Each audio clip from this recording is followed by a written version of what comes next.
मारिदिन्छु आज त म मारिदिनु मा कसो मारिदिन्छु हेर न म मारिदिन्छु म अब बाटोमा हिँड्दै थिएँ होइन अब हिँड्दै मलाई दिशा लागेपछि हग्ने कि नहग्ने त्यो त पर्यो हग्न पर्यो त्यही भएर यहाँ चाहिँ सार्वजनिक शौचालय म आउँदै थिएँ टक्क देखेँ अनि त्यसपछि हग्न बसेँ भित्र गएर हगेर यति हगेर बाहिर आएँ आउँदाखेरि मसँग 20 रुपियाँ थियो 20 रुपियाँमा मैले उहाँलाई 20 रुपियाँ दिएँ 20 रुपियाँ दिएपछि हगेको 10 रुपियाँ फिर्ता दिनुपर्ने हो कि होइन त्यो त पर्यो हो नि मैले 10 रुपियाँ माग्दैछु 10 रुपियाँ छैन अरे फेरि हगेर आइज गरे अनि म गरौँ के म गरौँ मारिदिन्छु अनि रुपियाँ दिने कि नदिने मलाई ए दाइ उसको खुल्ला पैसा किन नदिए के तपाईँले भाइ यार खुरा पनि हुनु पर्यो नि त छैन 20 रुपियाँ दिएको थिएँ 10 रुपियाँ लाग्छ हगेको अब 10 रुपियाँ बाँकी थियो जाऊ 10 रुपियाँको फेरि हगेर आऊ नि त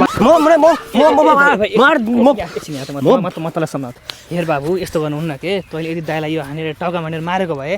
दाइ मर्नुहुन्थ्यो तँ जेल जानु पर्थ्यो अनि 10 रुपियाँलाई जेल जान्छस् तेरो भोलि फड्का लान्न भोलि टोइलेट लाग्दा भोलि टोइलेट जालास् के बरु अहिले घर जामी भोलि जान्छु म टोइलेट त्यसमा हुन्छ साझा यति खान्छु म दुईटा रोटी गरेर खान्छु फेरि भोलि जान्छु फेरि गुवा